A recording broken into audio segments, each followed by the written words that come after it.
মুস্তাফিজকে কি পরামর্শ দিয়েছিলেন আকরাম? কয়েকদিন আগেই কাটার মাস্টার মুস্তাফিজুর রহমানকে একসময়ের ক্রিকেট বিশ্বে আতঙ্ক ছড়ানো দ্য কিং অফ সুইং খ্যাত পাকিস্তানের সাবেক পেসার ওয়াসিম আকরামের সাথে তুলনা করেন দক্ষিণ আফ্রিকার পেসার ডেল স্টেইন। সম্প্রতি পাকিস্তানের সাবেক এই পেসারের সাথে দেখা করে এসেছেন বাংলাদেশের তরুণ বাঁহাতি এই পেসার। আর ওয়াসিম মুস্তাফিজের এই আলাপচারিতার সময় দোবাসীর কাজ করেছেন সাকিব আল হাসান। ইন্ডিয়ান প্রিমিয়ার লিগে পাকিস্তানের কিংবদন্তি পেসার ওয়াসিম আকরাম এখন কলকাতা নাইট রাইডার্সের বোলিং কোচের দায়িত্ব পালন করছেন। সেই সূত্রে সাকিবের সাথে বেশ সখ্যতাও গড়ে উঠেছে তার।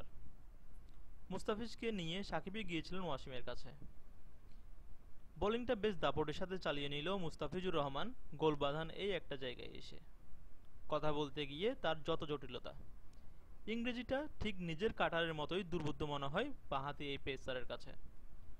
বাংলা ছাড়া অন্য কোনো ভাষায় পারদর্শিতা না থাকায় তাই সাকিবের সাহায্য নিতে হয়েছিল মুস্তাফিজকে। ওয়াসিমের সাথে আলাপচারিতার সময় সাকিব পালন করেন দোবাসীর ভূমিকা। ইন্ডিয়া ট্যুরের এক অনুষ্ঠানে ওয়াসিমই জানিয়েছেন সে সাক্ষাতের কথা। তিনি বলেছেন, সাকিব আমাকে বলেছিল মুস্তাফিজ দেখা করতে চাই, আমিও খুব আগ্রহী ছিলাম। সাকিব সেই সময় দোবাসীর কাজ করেছিল। আমরা বোলিং নিয়ে বেশ কিছু আলাপ করেছি। এই পুরোটা সময় মুস্তাফিজের মুখে হাসি লেগেছিল। আলাপচারিতার এক ফাঁকে মুস্তাফিজকে ইনসুইংয়ের কিছু কারুকাজু শেখান ওয়াসিম আকরাম।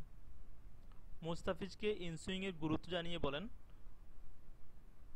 ভবিষ্যতে সব দল তোমার কাছ থেকে 3 ধরনের ডেলিভারি আশা প্রত্যাশা করবে: আউটসুইং, স্লোয়ার এবং ইয়র্কার। এই কারণে তোমাকে ইনসুইংটাও শিখতে হবে।